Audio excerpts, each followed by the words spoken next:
The original 5D, as of today, that being in 2020, what a year, by the way, is now a whopping 15 years old.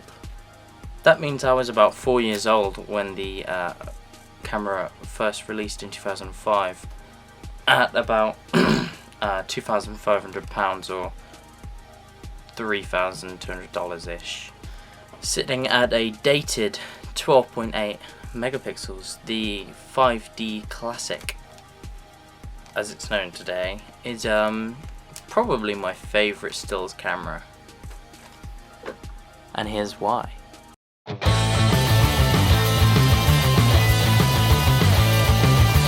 Welcome to episode 1 of my camera collection. The Canon 5D is a full frame Canon DSLR, and that means it gave birth to the now iconic 5D series of cameras, and therefore pretty much paved the way for the future of video in the DSLR platform.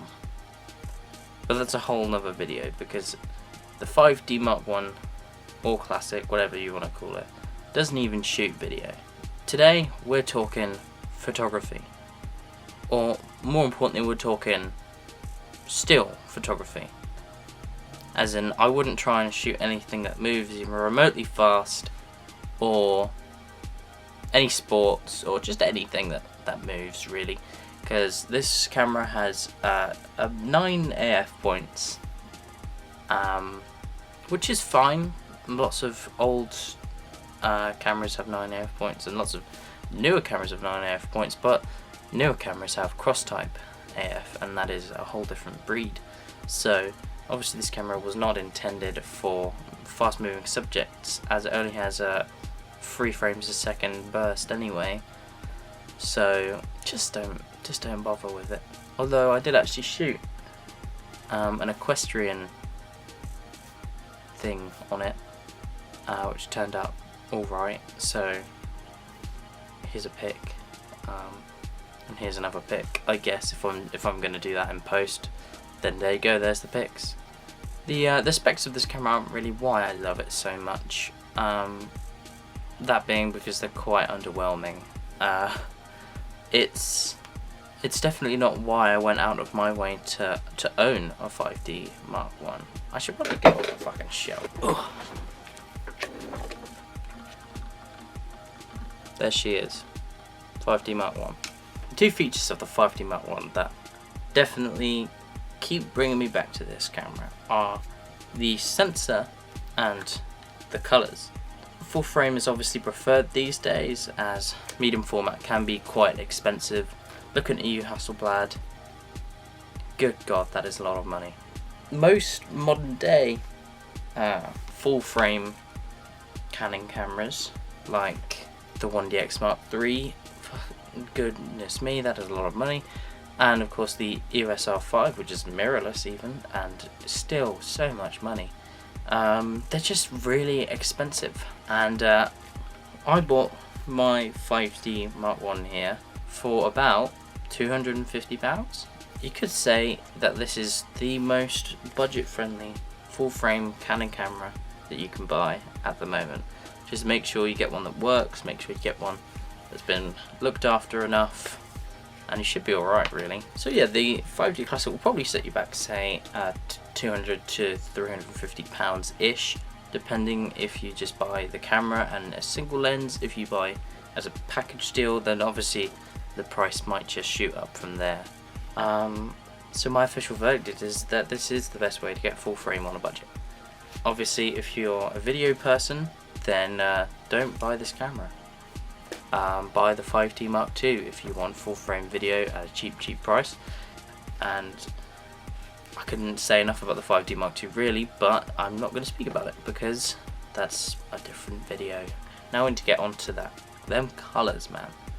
The colours in this camera are spectacular. I can't even explain what Canon must have done with this first generation full frame 5D sensor, because they nailed it. And I don't think they've nailed it in the same way since, and I think that's still a good thing, because if you're after realism, if you're after images that look naturalistic, this ain't it, chief. The images that come out of this camera definitely have a filmic look to them, which I like personally, because then I basically do very little editing in Lightroom, because the image is already halfway there. If I was shooting on the 1DX Mark II, then there's a lot more work I have to put into it to get the image to look even remotely filmic, or look remotely how I would like it to look. I like the simplicity of this. So yeah, if you are after amazing colours and this filmic quality, then this is the camera that you should buy. I can only say so much about the quality of this camera and the quality of the images from this camera.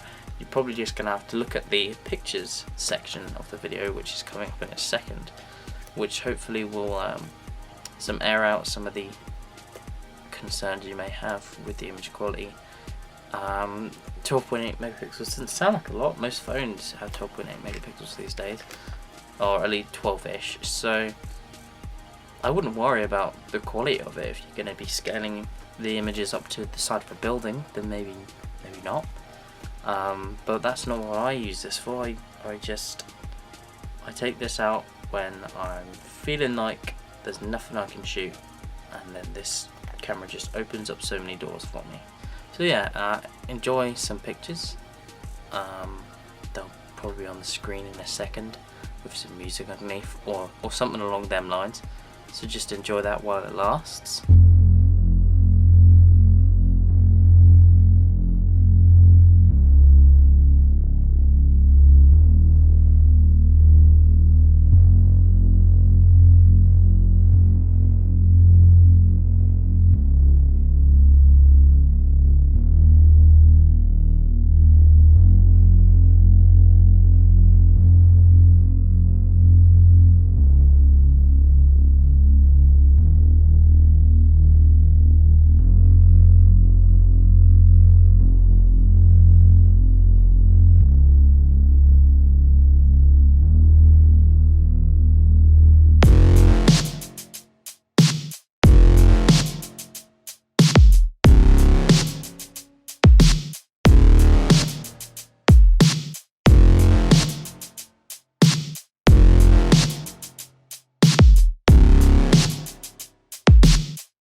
I love that in a few small tweaks, the images from this camera can just become exactly what I want them to be. They're filmic, wholesome and vintage, and just awesome at the same time. And that, everyone, is the end of episode 1 of my camera collection. We talked about the 5D, showed you some pictures. This is probably my favourite camera.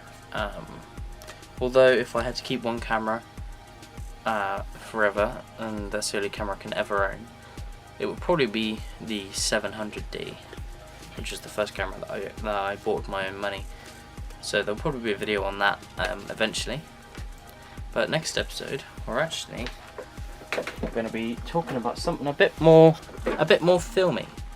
It's going to be a film kind of episode, as we're going to be talking about budget Leica with the Leica C1 here. So that'll be interesting. So yeah, I'll see you then.